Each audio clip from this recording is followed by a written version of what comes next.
नमस्कार दोस्तों, आपका स्वागत है आपके अपने YouTube चैनल पाल हेल्थ कॉन्सेप्ट पर। तो आज की इस वीडियो में हम ब्लड ग्रुप के बारे में पढ़ेंगे। पिछली वीडियो में हमने डिटेल में ब्लड के बारे में पढ़ा था कि हमारा ब्लड कैसे बनता है, ब्लड में क्या क्या पाया जाता है, वो पिछली वीडियो में हमने पढ़ लिया था। तो इस वीडियो में हम ब्लड ग्रुप के बारे में डिटेल में पढ़ेंगे कि किसी का ब्लड ग्रुप कैसे पता चलता है, कौन किसको खून दे सकता है, किससे खून ले सकता है, पॉजिटिव और नेगेटिव ब्लड ग्रुप के बारे में पढ़ेंगे। माता पिता से बच्चों का ब्लड ग्रुप कैसे पता चलता है ये देखेंगे। और इतना कुछ पढ़ने के बाद लास्ट में प्रीवियस ईयर क्वेश्चन भी कवर करेंगे। तो आज की वीडियो आपके लिए काफी इम्पोर्टेंट होने वाली है।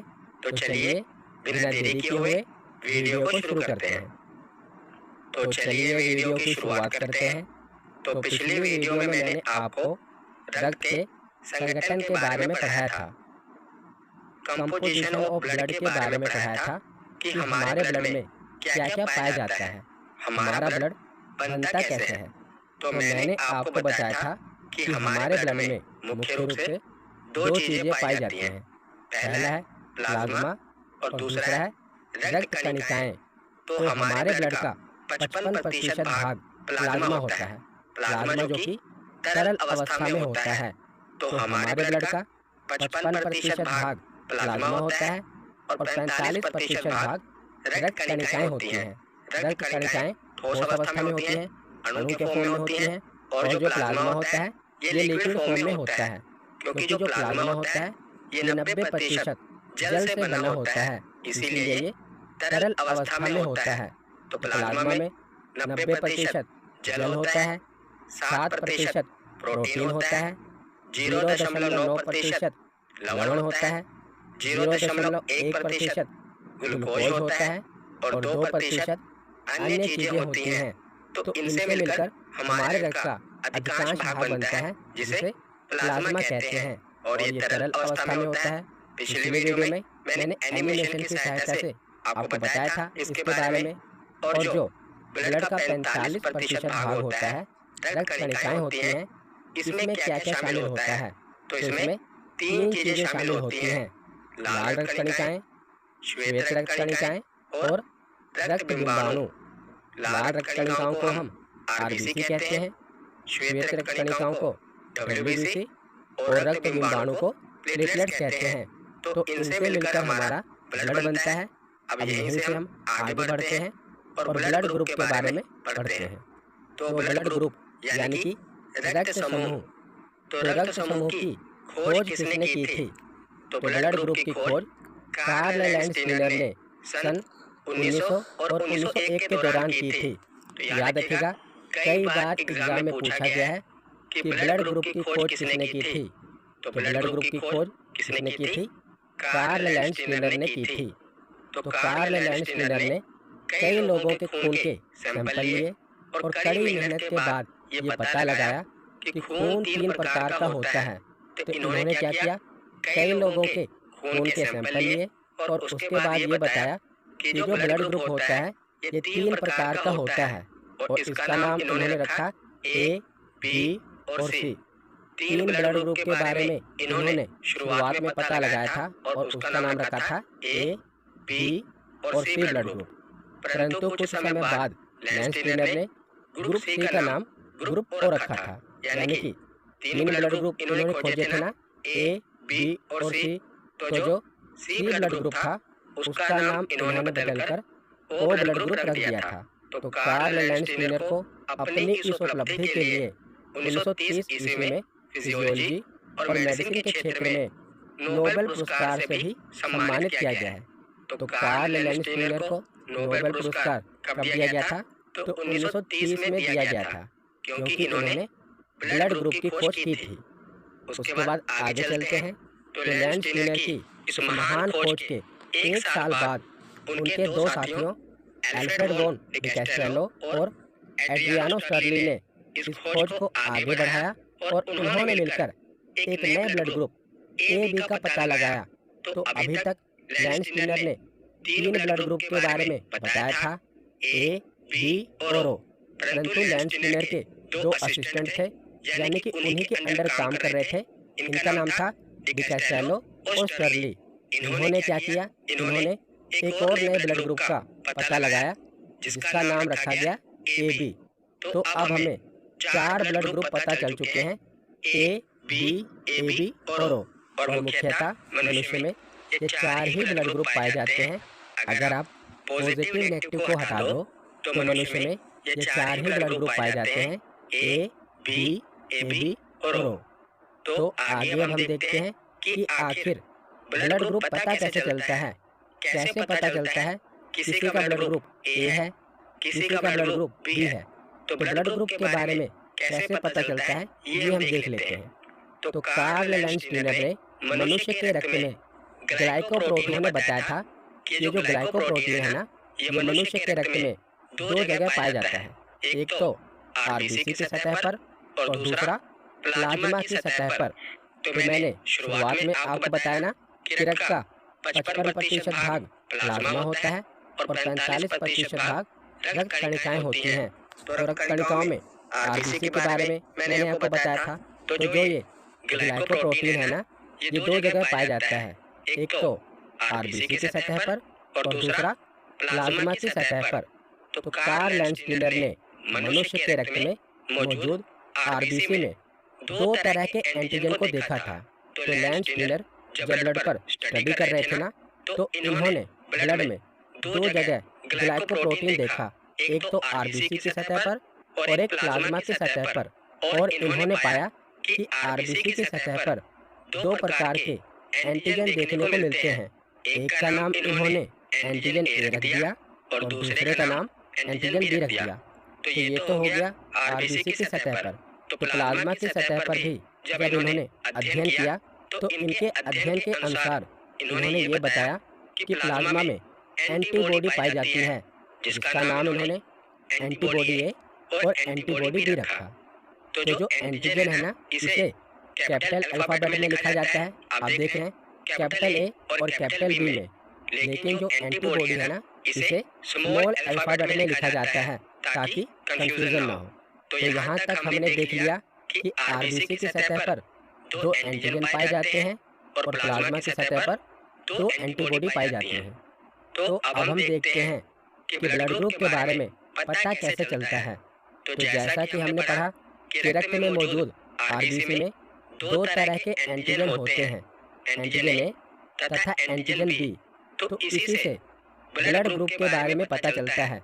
कैसे पता चलता है? तो ये देखिए, जब आरबीसी को माइक्रोस्कोप के साथ देखा गया तो पता लगाया गया कि इसकी सतह पर 2 एंटीजन हैं। एंटीजन ए जिसकी शेप आप देख रहे हैं इस प्रकार की है और एंटीजन बी इसकी शेप इस प्रकार की है। तो देखिए, जिसका ब्लड ग्रुप ए है ना, उसके आरबीसी की सतह पर ए एंटीजन पाया जाता है। जैसा आप देख रहे हैं कि ब्लड ग्रुप ए में जो आरबीसी की सतह है, यहाँ पर कौन सा एंटीजन देखने को मिल रहा है? तो ए एंटीजन। उसके बाद है ग्रुप बी, यानी कि जिनका ब्लड ग्रुप बी है उनके आरबीसी की सतह पर कौन सा एंटीजन देखने को मिलेगा? बी एंटीजन देखने को मिलेगा।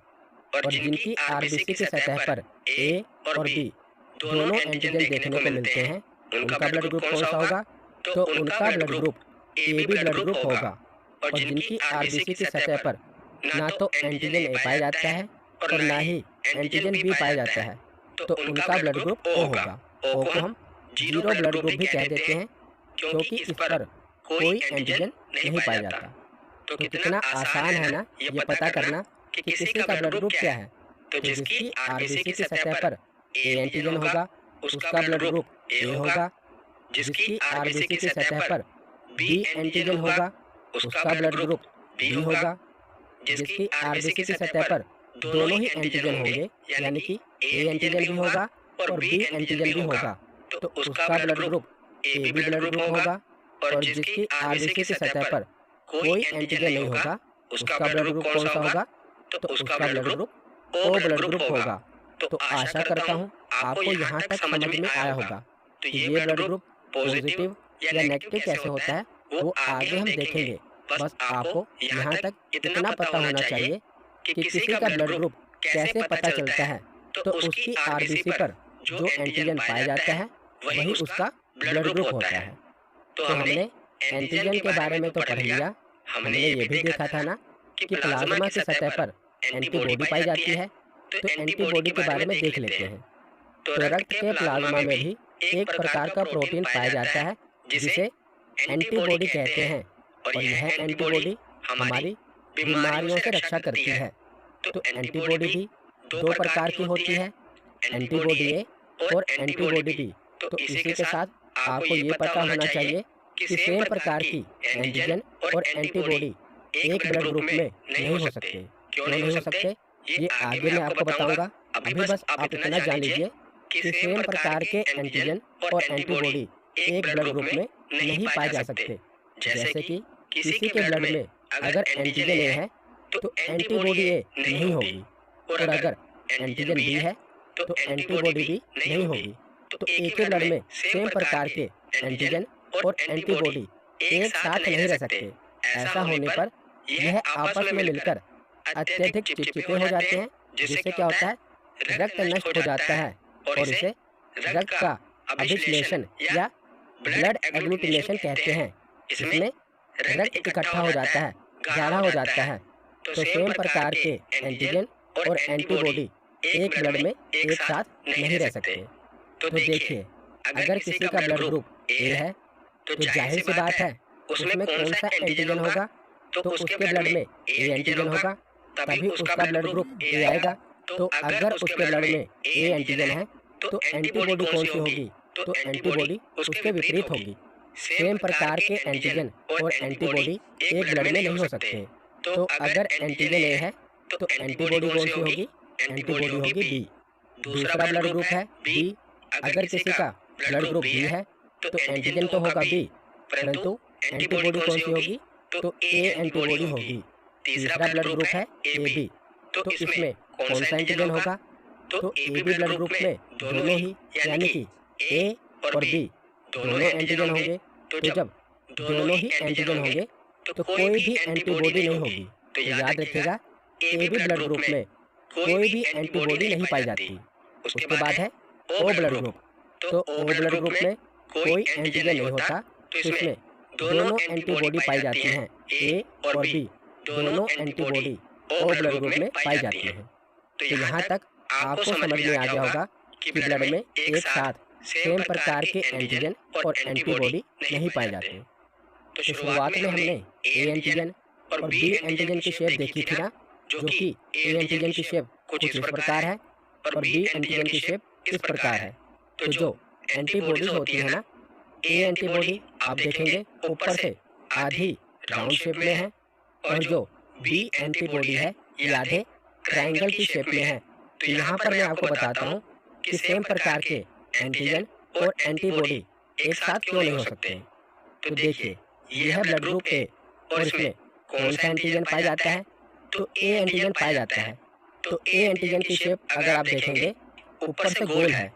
तो अगर इसमें सेम एंटीबॉडी यानी कि ए एंटीबॉडी पाई जाएगी तो आप देखेंगे कि जो ए एंटीबॉडी है और ऊपर से इसकी शेप भी इस प्रकार है कि ये ए एंटीजन में जाकर फंस जाएगा। आप देख रहे हैं ना कि ये आधा गोलाकार है, अगर ये ए एंटीजन के ऊपर जाएगा तो फंस जाएगा। पर अगर आप देखेंगे कि जो बी एंटीजन की शेप है इसमें ये ए एंटीबॉडी नहीं फंसेगी, लेकिन जो एंटीबॉडी बी है इसकी शेप पर अगर आप ध्यान देंगे तो ये बी एंटीजन में तो फंस जाएगा, लेकिन ए एंटीजन में नहीं फंसेगा, क्योंकि जो एंटीबॉडी बी है इसकी शेप अगर आप देखेंगे आधा ट्रायंगल बना हुआ है। तो ये एंटीजन बी में जाकर तो फंस जाएगा, लेकिन एंटीजन ए में नहीं फंसेगा। तो इसीलिए सेम प्रकार के एंटीजन और एंटीबॉडी एक ब्लड ग्रुप में नहीं पाए जाते। ऐसा होने पर क्या होगा कि अगर कि सेम प्रकार के एंटीजन और एंटीबॉडी एक ही ब्लड में पाए जाएंगे तो ये जो एंटीबॉडीज है ये आरबीसी की सतह पर जो एंटीजन है उसमें जाकर फंस जाएंगी, जिसके कारण क्या होगा, ब्लड का फ्लो नहीं होगा और आरबीसी नष्ट हो जाएगी। इसीलिए सेम प्रकार के एंटीजन और एंटीबॉडी एक ब्लड ग्रुप में नहीं पाए जाते।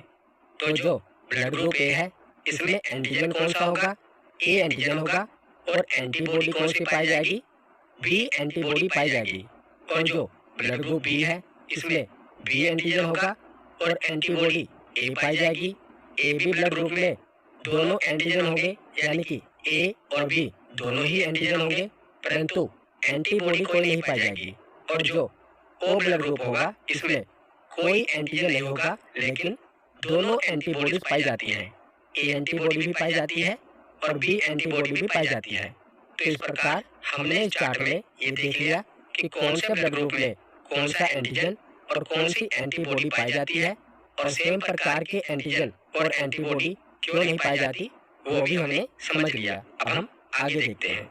तो आगे अब हम ये देखते हैं कि कौन किससे रक्त ले सकता है और किसे रक्त दे सकता है। तो जो ओ ब्लड ग्रुप है ना, इसे सर्वदाता यानी कि यूनिवर्सल डोनर कहा जाता है, क्योंकि इसमें कोई एंटीजन नहीं होता। हमने पढ़ा था ना कि ओ ब्लड ग्रुप में कोई एंटीजन नहीं होता, इसलिए ओ ब्लड ग्रुप को यूनिवर्सल डोनर कहा जाता है। ये किसी को भी अपना रक्त दे सकते हैं। उसके बाद है ए बी ब्लड ग्रुप। तो ए बी ब्लड ग्रुप वालों को सर्वग्राह्यता यानी कि यूनिवर्सल रिसेप्टर कहते हैं, क्योंकि ए बी ब्लड ग्रुप वाले किसी से भी रक्त ले सकते हैं। क्यों ले सकते हैं? क्योंकि इनमें कोई एंटीबॉडी नहीं पाई जाती। मैंने आपको बताया था कि अगर सेम प्रकार का एंटीजन और एंटीबॉडी मिल जाएंगे तो आरबीसी नष्ट हो जाएगी, लेकिन इनमें तो कोई एंटीबॉडी ही नहीं पाई जाती, इसलिए ए बी ब्लड ग्रुप वालों को यूनिवर्सल रिसेप्टर कहते हैं। ये किसी से भी ब्लड ले सकते हैं। तो ओ ब्लड ग्रुप वालों को सर्वदाता कहा जाता है, क्योंकि इनमें कोई एंटीजन नहीं होता। ये किसी को भी अपना ब्लड दे सकते हैं। और ए बी ब्लड ग्रुप वालों को यूनिवर्सल रिसेप्टर कहते हैं। ये किसी से भी खून ले सकते हैं, क्योंकि इनमें कोई एंटीबॉडी नहीं होती। तो अब हम देखते हैं कि कौन सा ब्लड ग्रुप वाला किसे खून दे सकता है और किसे खून ले सकता है। तो पॉजिटिव और नेगेटिव को आप छोड़ दीजिए। तो पहले है ए ब्लड ग्रुप। तो ए ब्लड ग्रुप वाला अपने ब्लड ग्रुप से तो खून ले ही सकता है और ओ ब्लड ग्रुप से भी खून ले सकता है। क्यों? क्योंकि जो ओ ब्लड ग्रुप है ना, ये यूनिवर्सल डोनर है। इसमें कोई एंटीजन नहीं पाया जाता, तो ये सबको खून दे सकता है। तो ए ब्लड ग्रुप वाला ए से और ओ से खून ले सकता है। बी ब्लड ग्रुप वाला व्यक्ति सेम ब्लड ग्रुप से यानी कि बी से और ओ से रक्त ले सकता है। ए बी ब्लड ग्रुप वाला व्यक्ति, क्योंकि इसमें दोनों ही एंटीजन पाए जाते हैं, ए एंटीजन भी पाया जाता है और बी एंटीजन भी पाया जाता है, इसीलिए ए बी ब्लड ग्रुप वाला व्यक्ति ए एंटीजन से भी ब्लड ले सकता है और बी एंटीजन से भी ब्लड ले सकता है। तो ये ए से भी ले सकता है, बी ब्लड ग्रुप वाले व्यक्ति से भी खून ले सकता है, ओ से तो ले ही सकता है, क्योंकि इसमें कोई एंटीजन नहीं पाया जाता। और अपने सेम ब्लड ग्रुप यानी कि ए बी ब्लड ग्रुप वाले व्यक्ति से खून तो ले ही सकता है।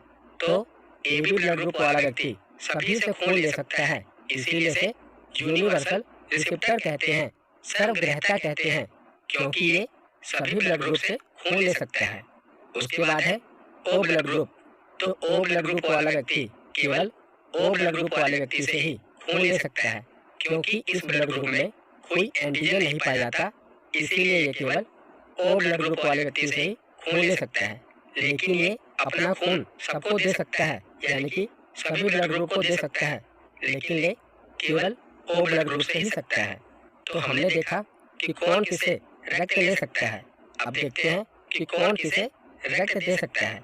अपने सेम ब्लड ग्रुप यानी ए को तो खून दे ही सकता है और इसी के साथ ए बी को भी खून दे सकता है, क्योंकि हमने पढ़ा ना जो ए बी ब्लड ग्रुप है ये किसी से भी खून ले सकता है। तो ए ब्लड ग्रुप वाला ए को और ए बी को खून दे सकता है, बी ब्लड ग्रुप वाला बी को और ए बी को खून दे सकता है, ए बी ब्लड ग्रुप वाला केवल ए बी ब्लड ग्रुप को ही खून दे सकता है। ये सबसे खून ले तो सकता है, क्योंकि इसमें कोई एंटीबॉडी नहीं पाई जाती, लेकिन ये सबको खून दे नहीं सकता, क्योंकि इसमें दोनों एंटीजन पाए जाते हैं, ए एंटीजन भी पाया जाता है और बी एंटीजन भी पाया जाता है, इसीलिए ये केवल ए बी ब्लड ग्रुप वाले को ही अपना खून दे सकता है। उसके बाद है ओ ब्लड ग्रुप। तो हमने पढ़ा था कि जो ओ ब्लड ग्रुप है इसे सर्वदाता कहा जाता है, तो ये सभी को अपना खून दे सकता है, यानी कि ए बी और ओ चारों ब्लड ग्रुप को ओ ब्लड ग्रुप वाला व्यक्ति खून दे सकता है। तो यहाँ पर हमने देख लिया कि कौन सा व्यक्ति किससे ब्लड ले सकता है और किसे ब्लड दे सकता है। तो आगे हम देखते हैं RH फैक्टर। तो यहाँ तक तो हमने पढ़ा कि 4 प्रकार के ब्लड ग्रुप पाए जाते हैं, लेकिन किसी का ब्लड ग्रुप पॉजिटिव होता है, किसी का ब्लड ग्रुप नेगेटिव होता है। तो ये कैसे पता चलता है कि किसका ब्लड ग्रुप पॉजिटिव है या नेगेटिव है? तो 1940 में क्या होता है, लैंडस्टीलर और व्हीलर ने रक्त में एक अन्य प्रकार के एंटीजन का पता लगाया। तो अभी तक हमें 2 ही एंटीजन पता थे, एंटीजन ए और एंटीजन बी, लेकिन इन्होंने 1940 में एक अन्य प्रकार के एंटीजन का पता लगाया। तो इन्हें इस एंटीजन के बारे में कैसे पता चला?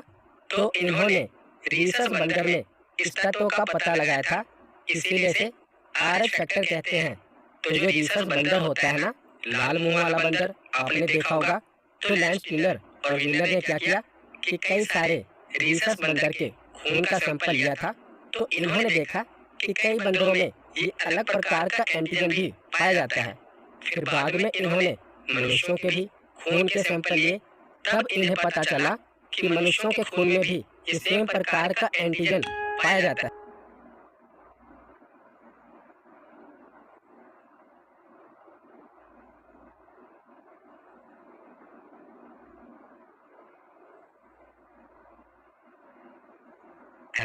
तो इस एंटीजन के बारे में इन्हें पहले नहीं पता चला, लेकिन बाद में इन्हें एक नए एंटीजन के बारे में पता चला। तो इसका नाम इन्होंने डी एंटीजन रख दिया और इसी को RH फैक्टर भी कहते हैं। RH फैक्टर क्यों कहते हैं? क्योंकि इसका पता रीसस बंदर से चला था। तो रीसस के जो शुरुआत के 2 वर्ड है ना, R और H, इसी से इसका नाम पड़ गया RH फैक्टर। और यह RH फैक्टर भी RBC की सतह पर पाया जाता है। तो जिसकी RBC की सतह पर RH फैक्टर मौजूद होता है, उसका ब्लड ग्रुप पॉजिटिव होता है, और जिसके रक्त में RH फैक्टर नहीं पाया जाता, उसका ब्लड ग्रुप नेगेटिव होता है। तो जैसे आप ये देख रहे हैं, ये RH फैक्टर की शेप है। तो इस RBC की सतह पर RH फैक्टर पाया जाता है, तो इसका ब्लड ग्रुप पॉजिटिव होगा, और जिसकी RBC की सतह पर RH फैक्टर नहीं पाया जाता, उसका ब्लड ग्रुप नेगेटिव होगा।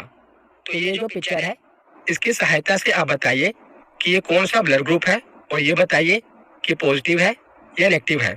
तो आप देखेंगे कि इसकी RBC की सतह पर A एंटीजन पाया जाता है, तो इसका ब्लड ग्रुप A होगा, और इसकी RBC की सतह पर D फैक्टर यानी कि RH फैक्टर भी मौजूद है, तो ये पॉजिटिव होगा। यानी कि इसका ब्लड ग्रुप कौन सा होगा? तो इसका ब्लड ग्रुप A पॉजिटिव होगा, क्योंकि A एंटीजन पाया गया है, तो ब्लड ग्रुप A होगा, और RH फैक्टर भी मौजूद है, तो इसका ब्लड ग्रुप A पॉजिटिव होगा। तो हमने ये भी देख लिया कि कैसे पता चलेगा कि किसका ब्लड ग्रुप पॉजिटिव है, किसका नेगेटिव है। तो जिसके ब्लड में RH फैक्टर मौजूद है, उसका ब्लड ग्रुप पॉजिटिव है, और जिसके ब्लड ग्रुप में RH फैक्टर मौजूद नहीं है, उसका ब्लड ग्रुप नेगेटिव है। तो यहाँ पर हम देखते हैं कि क्या पॉजिटिव ब्लड ग्रुप वाला व्यक्ति नेगेटिव ब्लड ग्रुप वाले व्यक्ति को खून दे सकता है। पीछे हमने ये तो पढ़ लिया कि कौन से ब्लड ग्रुप वाला व्यक्ति किसे खून दे सकता है, लेकिन हमने वहाँ पर पॉजिटिव नेगेटिव नहीं देखा था।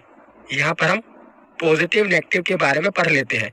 जो पीछे हमने पढ़ा वो तो सेम ही रहेगा, लेकिन उसके साथ ये कंडीशन भी जुड़ जाएगी, यानी कि ये भी देखना पड़ेगा कि किसका ब्लड ग्रुप पॉजिटिव है या नेगेटिव है। तो पहले देखते हैं कि जिसका ब्लड ग्रुप पॉजिटिव है, तो पॉजिटिव ब्लड ग्रुप वाला व्यक्ति केवल पॉजिटिव ब्लड ग्रुप वाले व्यक्ति को ही खून दे सकता है। ऐसा क्यों है? क्योंकि मैंने आपको बताया ना कि पॉजिटिव ब्लड ग्रुप किसका होता है, जिसमें डी एंटीजन पाया जाता है। तो इसीलिए पॉजिटिव ब्लड ग्रुप वाला व्यक्ति केवल पॉजिटिव ब्लड ग्रुप वाले व्यक्ति को ही खून दे सकता है। लेकिन ये खून ले किसे सकता है, यानी कि पॉजिटिव ब्लड ग्रुप वाला व्यक्ति किससे खून ले सकता है? तो ये पॉजिटिव और नेगेटिव दोनों से ही खून ले सकता है। तो ऐसा क्यों? क्योंकि इसमें RH फैक्टर मौजूद है, तो ये पॉजिटिव वाले से तो खून ले ही सकता है, लेकिन नेगेटिव वाले से भी खून ले सकता है। नेगेटिव वाले से क्यों? क्योंकि नेगेटिव वाले के ब्लड ग्रुप में RH फैक्टर है ही नहीं, मौजूद ही नहीं है। जब उसके ब्लड ग्रुप में ये RH फैक्टर मौजूद है ही नहीं, तो कोई नुकसान ही नहीं है। नुकसान तो तब है ना जब उसके ब्लड ग्रुप में RH फैक्टर मौजूद हो और आपके ब्लड ग्रुप में RH फैक्टर मौजूद ना हो, तब नुकसान होगा। लेकिन जब आपके ब्लड में RH फैक्टर मौजूद है और सामने वाले के ब्लड में RH फैक्टर मौजूद नहीं है, तो उससे भी आप खून ले सकते हैं। तो पॉजिटिव ब्लड ग्रुप वाला व्यक्ति पॉजिटिव से भी और नेगेटिव से भी दोनों से खून ले सकता है, लेकिन दे केवल पॉजिटिव ब्लड ग्रुप वाले को ही सकता है। अब हम देखते हैं नेगेटिव ब्लड ग्रुप। तो नेगेटिव ब्लड ग्रुप वाला दोनों को ही खून दे सकता है। मैंने आपको बताया कि ये पॉजिटिव को भी खून दे सकता है और नेगेटिव को भी, लेकिन ये खून ले किससे सकता है? तो ये केवल नेगेटिव ब्लड ग्रुप वाले से ही खून ले सकता है, क्योंकि इसके ब्लड में RH फैक्टर मौजूद नहीं है। तो ये केवल उसी से खून ले सकता है जिसके ब्लड में RH फैक्टर मौजूद ना हो, क्योंकि अगर किसी के ब्लड में RH फैक्टर मौजूद होगा तो इसको नुकसान होगा। इसीलिए ये केवल नेगेटिव ब्लड ग्रुप वाले से ही खून ले सकता है। तो आशा करता हूँ आपको ये भी समझ में आ गया होगा कि पॉजिटिव और नेगेटिव का क्या खेल है। पीछे हमने पढ़ ही लिया था कि कौन सा ब्लड ग्रुप वाला किसे खून ले सकता है या किसे खून दे सकता है। उसी के साथ पॉजिटिव नेगेटिव भी देखा जाता है, लेकिन अगर मैं आपको वहीं पर बता देता पॉजिटिव नेगेटिव के बारे में तो आप कंफ्यूज हो जाते। अब आपको समझ में आ ही गया होगा कि कौन से RH फैक्टर वाला किसे खून दे या किससे खून ले सकता है। तो आगे हम पढ़ते हैं एरिथ्रोब्लास्टोसिस फीटेलिस के बारे में। तो ये क्या है? तो यदि पिता का ब्लड ग्रुप पॉजिटिव हो और माता का ब्लड ग्रुप नेगेटिव हो, तो जन्म लेने वाले शिशु की जन्म से पहले ही गर्भावस्था में या जन्म के तुरंत बाद मृत्यु हो जाती है। इसी को एरिथ्रोब्लास्टोसिस फीटेलिस कहा जाता है। तो इसमें क्या होता है कि अगर पिता का ब्लड ग्रुप पॉजिटिव हो और माता का ब्लड ग्रुप नेगेटिव हो, तो क्या होगा, उनसे जन्म लेने वाली संतान या तो गर्भावस्था में यानी कि गर्भ में या तो जन्म के तुरंत बाद उसकी मृत्यु हो जाएगी। लेकिन याद रखना, ऐसा प्रथम संतान के बाद की संतान पर ही होता है, यानी कि उनसे जन्म लेने वाली जो पहली संतान है वो तो जीवित रहेगी, लेकिन उसके बाद की जो भी संतानें हैं वो जीवित नहीं रहेंगी। इसको कहते हैं एरिथ्रोब्लास्टोसिस फीटेलिस। लेकिन आजकल मेडिकल साइंस में इसका भी इलाज आ चुका है। डॉक्टर क्या करते हैं, प्रीमैच्योर डिलीवरी करा देते हैं और इंजेक्शन भी आ चुके हैं, यानी कि मेडिकल साइंस में इसका इलाज आ चुका है। लेकिन फिर भी आपको इसके बारे में पता होना चाहिए। तो पीछे हमने पढ़ा था कि AB ब्लड ग्रुप वाले को सर्वग्राही यानी कि यूनिवर्सल एक्सेप्टर कहा जाता है। ये किसी से भी ब्लड ले सकता है। लेकिन वहां पर मैंने आपको पॉजिटिव नेगेटिव के बारे में नहीं बताया था। तो अक्सर स्टूडेंट भी यही गलती करते हैं, वो ये तो पढ़कर चले जाते हैं कि AB ब्लड ग्रुप को सर्वग्राही कहा जाता है, लेकिन आजकल एग्जामिनर क्या करता है, ऑप्शन में AB पॉजिटिव भी दे देता है और AB नेगेटिव भी दे देता है। तो वहां पर स्टूडेंट कंफ्यूज हो जाता है। तो देखिए, यूनिवर्सल एक्सेप्टर किस ब्लड ग्रुप को कहते हैं? तो AB ब्लड ग्रुप को तो कहते ही हैं, लेकिन कौन सा AB ब्लड ग्रुप? तो पॉजिटिव वाला, क्योंकि हमने पढ़ा ना, जिसका RH फैक्टर पॉजिटिव होता है वो पॉजिटिव और नेगेटिव दोनों से ही खून ले सकता है। तो इसीलिए AB पॉजिटिव वाला व्यक्ति किसी से भी खून ले सकता है। उसके बाद है यूनिवर्सल डोनर। तो हमने पढ़ा था कि O ब्लड ग्रुप वाला व्यक्ति सबको खून दे सकता है। तो कौन से O ब्लड ग्रुप वाला व्यक्ति सबको खून दे सकता है? तो नेगेटिव वाला, क्योंकि इसमें RH फैक्टर मौजूद नहीं होगा, तो इसीलिए ये सबको खून दे सकता है। तो यूनिवर्सल एक्सेप्टर कौन है? AB positive. और यूनिवर्सल डोनर कौन है? O negative. तो आगे हम देखते हैं कि माता पिता के ब्लड ग्रुप से बच्चे का ब्लड ग्रुप कैसे पता चलेगा। यानी कि अगर माता या पिता में किसी एक का ब्लड ग्रुप O हो और दूसरे का A हो, तो बच्चे का ब्लड ग्रुप कौन सा होगा? तो 4 प्रकार के ब्लड ग्रुप हैं, A, B, O और AB। और इन 4 ब्लड ग्रुप के आपस में 10 कॉम्बिनेशन बन सकते हैं। तो इन 10 कॉम्बिनेशन के बारे में हम पढ़ेंगे। तो इसी प्रकार आपको इसे याद रखना है जैसे मैंने लिखा है। तो पहले हम 4 कॉम्बिनेशन देख लेते हैं, जिसमें से एक ब्लड ग्रुप होगा O, यानी माता या पिता में से किसी एक का ब्लड ग्रुप O होगा और दूसरे का बाकी के चारों। तो पहले देखते हैं कि माता या पिता में से किसी एक का ब्लड ग्रुप O हो और दूसरे का A हो, तो उनसे पैदा होने वाली संतान का ब्लड ग्रुप कौन सा होगा? तो O ब्लड ग्रुप की एक खासियत है कि वो खुद तो आएगा और जिसके साथ है उसको भी लेकर आएगा।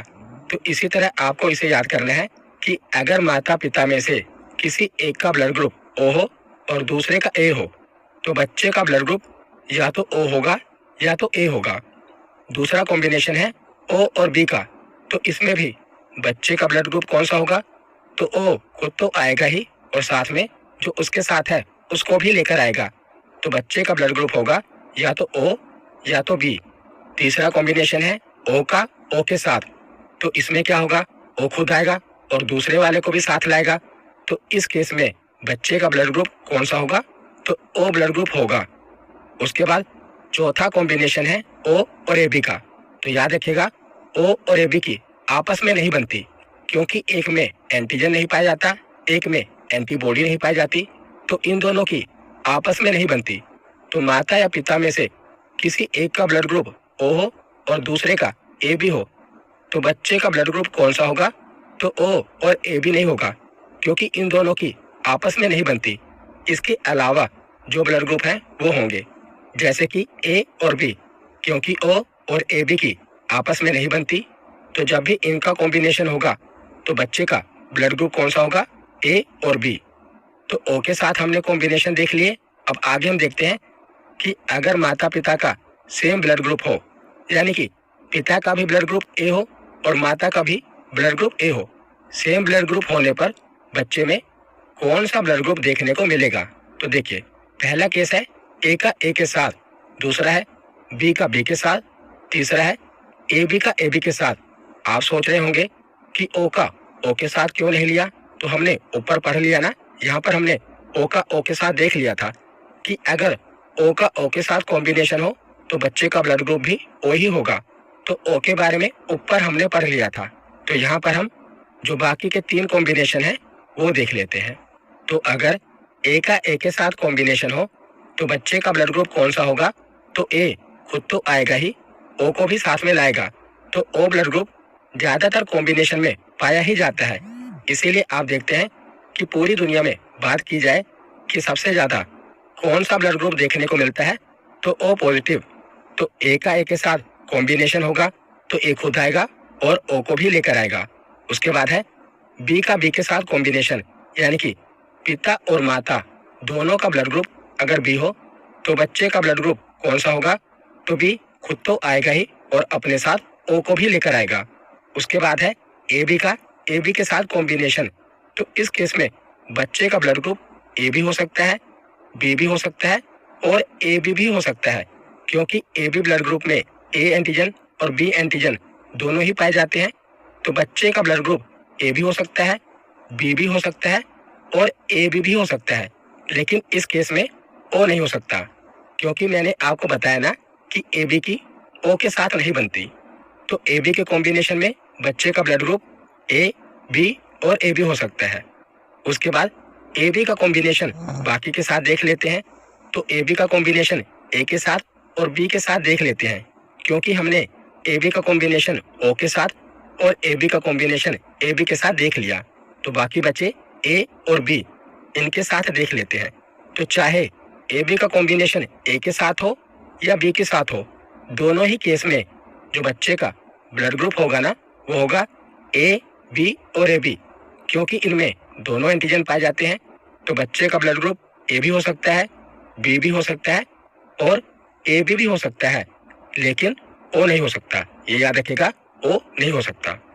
उसके बाद लास्ट में एक ही कॉम्बिनेशन बचा है A का B के साथ, यानी कि माता या पिता में किसी एक का ब्लड ग्रुप A हो और दूसरे का B हो। तो इस केस में जो बच्चे का ब्लड ग्रुप है ना वो चारों हो सकते हैं। A भी हो सकता है, B भी हो सकता है, AB भी हो सकता है और O भी हो सकता है। तो यहाँ पर आप कहेंगे कि AB के साथ O कैसे आ गया? इनकी तो आपस में बनती नहीं है। तो यहाँ पर आप देखेंगे कि माता या पिता में से किसी एक का भी ब्लड ग्रुप AB नहीं है, यानी कि या तो किसी का A होगा या तो किसी का B होगा। तो इस केस में बच्चे का ब्लड ग्रुप AB भी हो सकता है और O भी हो सकता है, लेकिन अगर माता या पिता में से किसी एक का भी ब्लड ग्रुप AB होगा तो बच्चे का ब्लड ग्रुप O नहीं हो सकता। तो यहाँ पर हमने 10 के 10 कॉम्बिनेशन देख लिए, बहुत ही आसान है। आप इसी क्रम में इन्हें याद रखेंगे तो बहुत ही आसान तरीके से आप इन्हें याद कर लेंगे। अगर आप किताबों में देखेंगे तो डायग्राम बना के दिया होता है जो कि काफी कंफ्यूजिंग होता है, वहां से याद करना थोड़ा मुश्किल हो जाता है। लेकिन इस प्रकार कॉम्बिनेशन बनाकर आप याद करेंगे तो आपको ये आसानी से याद हो जाएगा और कभी भूलेगा नहीं। तो आप में से भी अगर किसी को अपने माता पिता और अपना ब्लड ग्रुप पता है ना, तो इस कॉम्बिनेशन को वेरीफाई कर सकता है। तो यहाँ पर हम एक उदाहरण देखते हैं। तो इस बच्चे का नाम मान लीजिए रमन है। तो रमन के पिता का जो ब्लड ग्रुप है ये ए है और रमन की जो माता है इनका ब्लड ग्रुप भी ए है। तो बताइए रमन का ब्लड ग्रुप कौन सा होगा? पॉजिटिव नेगेटिव को आप छोड़ दीजिए, क्योंकि जिसके ब्लड ग्रुप में RH फैक्टर मौजूद होगा उसका ब्लड ग्रुप पॉजिटिव होगा, जिसमें नहीं होगा उसका ब्लड ग्रुप नेगेटिव होगा। यहाँ पर आप ये बताइए कि अगर रमन के पिता का ब्लड ग्रुप ए है और माता का भी ब्लड ग्रुप ए है तो रमन का ब्लड ग्रुप कौन सा हो सकता है? तो सेम केस हो गया ए और ए। तो जब ए का ए के साथ कॉम्बिनेशन होता है तो ए खुद आता है और ओ को साथ लेकर आता है। तो इस केस में जो रमन है ना, इसका ब्लड ग्रुप या तो ए होगा या ओ होगा। अगर रमन का जो ब्लड ग्रुप है ना तो ए है ना तो ओ है तो फिर आप समझदार हैं, आपको बताने की जरूरत नहीं है। तो यहाँ पर हमारा थियरी सेक्शन कंप्लीट होता है। अब हम प्रीवियस ईयर क्वेश्चन देखते हैं। तो पहला प्रश्न है कि ब्लड ग्रुप की खोज किसने की थी? फ्लेमिंग ने, हार्वे ने, लैंस स्टीनर ने, ऑप्शन सी। अगला प्रश्न है कि कौन सा रक्त समूह सर्वदाता कहलाता है, यानी कि यूनिवर्सल डोनर कहलाता है? तो इसका सही जवाब क्या होगा? ओ पॉजिटिव या ओ नेगेटिव? तो इसका सही जवाब होगा ओ नेगेटिव। ओ नेगेटिव वाला व्यक्ति सर्वदाता कहलाता है। ये किसी को भी अपना खून दे सकता है। तो इसका सही जवाब है ऑप्शन बी। अगला प्रश्न है कि RH फैक्टर के खोज करता है। तो RH फैक्टर किसने खोजा था? तो इसका सही जवाब होगा ऑप्शन डी। लैंस स्टीनर और वीनर ने मिलकर RH फैक्टर की खोज की थी। तो इसका सही जवाब होगा ऑप्शन डी। अगला प्रश्न है कि AB रक्त समूह में एंटीजन नहीं होते, एंटीबॉडी नहीं रहते, ना तो एंटीजन और ना ही एंटीबॉडी पाए जाते हैं, या एंटीजन और एंटीबॉडी दोनों ही पाए जाते हैं। तो इसका सही जवाब होगा कि AB ब्लड ग्रुप में एंटीबॉडी नहीं होती। इसमें दोनों एंटीजन तो होते हैं लेकिन एंटीबॉडी नहीं होती। तो इसका सही जवाब है ऑप्शन बी। अगला प्रश्न है कि रक्त समूह बी वाला व्यक्ति कौन से रक्त समूह के व्यक्तियों को रक्तदान दे सकता है? तो जिसका बी ब्लड ग्रुप है वो अपने सेम ब्लड ग्रुप को तो दे ही सकता है और उसके साथ AB ब्लड ग्रुप वाले को भी दे सकता है, क्योंकि AB ब्लड ग्रुप वाले व्यक्ति को सर्वग्राही कहा जाता है, वो सभी से खून ले सकता है। तो इसका सही जवाब क्या होगा? Option D. अगला प्रश्न है कि रक्त समूह O वाला व्यक्ति किस रक्त समूह के व्यक्तियों से रक्त ले सकता है? तो यहाँ पर खून लेने की बात है। तो जो O ब्लड ग्रुप वाला व्यक्ति है ना, वो केवल O ब्लड ग्रुप वाले व्यक्ति से ही खून ले सकता है, क्योंकि इसमें कोई एंटीजन नहीं पाया जाता। ये खून दे तो सबको सकता है लेकिन ले केवल O से ही सकता है। तो इसका सही जवाब क्या होगा? ऑप्शन डी, केवल O। अगला प्रश्न है कि यदि एक पिता का ब्लड ग्रुप A और माता का ब्लड ग्रुप O हो तो बताइए उनके पुत्र का निम्नलिखित में से कौन सा ब्लड ग्रुप हो सकता है? तो यहाँ पर A का O के साथ कॉम्बिनेशन है। तो मैंने आपको बताया था कि O का जिसके साथ कॉम्बिनेशन होगा O खुद तो आएगा भी और साथ वाले को भी लेकर आएगा। तो यहाँ पर इन्होंने पुत्र का ब्लड ग्रुप पूछा है, तो या तो उसका ब्लड ग्रुप O होगा या तो A होगा। तो ऑप्शन के अकॉर्डिंग कौन सा सही होगा? तो ऑप्शन सी, उसका ब्लड ग्रुप O होगा। अगला प्रश्न है कि यदि माता पिता के रक्त समूह A तथा AB हों तो निम्नलिखित रक्त समूहों में से नवजात शिशु में कौन सा ब्लड ग्रुप असंभव है, यानी कि बच्चे का कौन सा ब्लड ग्रुप नहीं हो सकता? तो अगर माता पिता के जो ब्लड का कॉम्बिनेशन है A और AB होगा तो बच्चे का कौन सा ब्लड ग्रुप नहीं हो सकता? तो मैंने आपको बताया था ना कि माता और पिता में किसी एक का भी ब्लड ग्रुप AB हो तो बच्चे का O ब्लड ग्रुप नहीं हो सकता। तो इसका सही जवाब है ऑप्शन ए, O रक्त समूह बच्चे का नहीं हो सकता। अगला प्रश्न है कि RH फैक्टर नाम का आधार है, तो RH फैक्टर किससे लिया गया है? रीसस बंदर से लिया गया है, तो इसका सही जवाब क्या होगा? Option B.